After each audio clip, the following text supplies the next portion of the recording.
Okay, Judges chapter 19.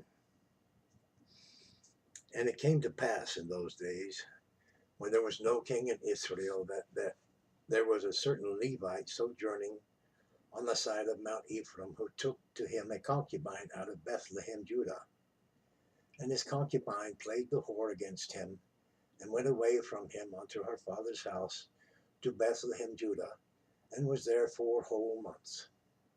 And her father arose and went after her to speak friendly unto her, and to bring her again, having his servant with him and a couple of asses. And she brought him unto her father's house. And when the father of the damsel saw him, he rejoiced to meet him. And his father-in-law, the damsel's father, retained him, and he abode with him 3 days. So they did eat and drink, and lodged there. And it came to pass on the 4th day, when they arose early in the morning, that he rose up to depart. And the damsel's father said unto his son-in-law, Comfort thine heart with a morsel of bread, and afterward go your way. And they sat down and did eat and drink, both of them together. For the damsel's father had said unto the man, Be content, I pray thee, and tarry all night, and let thy heart be merry. And when the man rose up to depart, his father-in-law urged him, therefore he lodged there again. And he rose early in the morning on the 5th day to depart. And the damsel's father said, Comfort thine heart, I pray thee. And they tarried until afternoon, and they did eat, both of them. And when the man rose up to depart, he and his concubine and his servant, his father-in-law, the damsel's father, said unto him, Behold, now the day draweth toward evening. I pray you, tarry all night. Behold, the day groweth to an end. Watch here, and that thine heart may be merry, and tomorrow get you early on your way, that thou mayest go home. But the man would not tarry that night, but he rose up and departed, and came over against Jebus, which is Jerusalem. And there were with him 2 asses saddled. His concubine also was with him. And when they were by Jebus, the day was far spent. And the servant said unto his master, Come, I pray thee, and let us turn into the city of the Jebusites, and lodge in it. And his master said unto him, We will not turn aside hither into the city of a stranger. That is not of the children of Israel. We will pass over to Gibeah. And he said unto his servant, Come, and let us draw near to one of these places to lodge all night, in Gibeah or in Ramah. And they passed on and went their way, and the sun went down upon them when they were by Gibeah, which belongeth to Benjamin. And they turned aside with thither to go in and to lodge in Gibeah. And when he went in, he sat down in a street of the city, for there was no man that took them into his house to lodging. And behold, there came an old man from his work out of the field at Eden, which was also of Mount Ephraim, and he sojourned in Gibeah. But the men of the place were Benjaminites. And when he had lifted up his eyes, he saw a wayfaring man in the street of the city.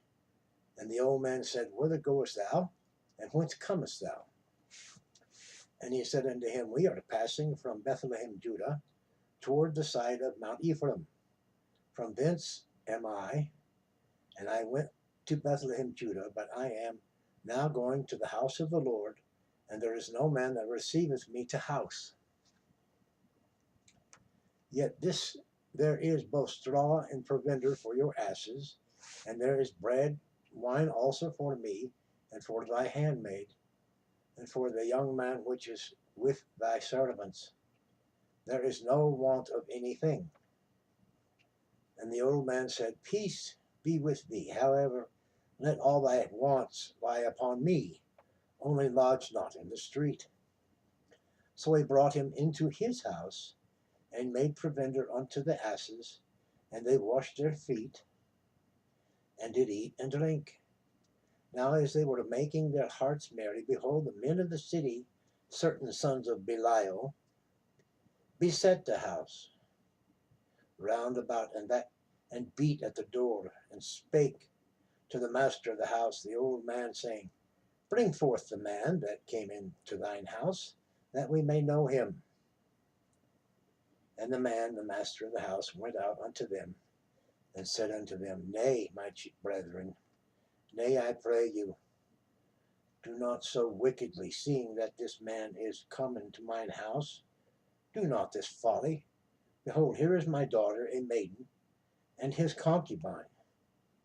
Them I will bring out now, and humble ye them, and do with them what seemeth good unto you. But unto this man do not so vile a thing. But the men would not hearken to him. So the man took his concubine, and brought her forth unto them. And they knew her, and abused her all the night, until the morning. And when the day began to spring, they let her go. Then came the woman to the dawning of the day, and fell down at the door of the man's house, where her Lord was, till it was light. And her Lord rose up in the morning, and opened the doors of the house, and went out to go his way. And behold, the woman his concubine was fallen down at the door of the house, and her hands were upon the threshold. And he said unto her, Up, and let us be going. But none answered. Then the man took her up upon an ass, and the man rose up, and got him unto his place.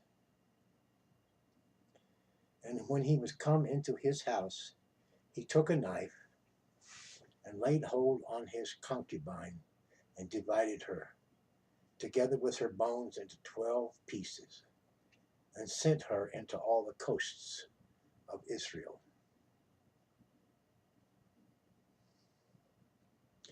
And it was so, that all that saw it said, There was no such deed done nor seen, from the day that the children of Israel came up out of the land of Egypt unto this day.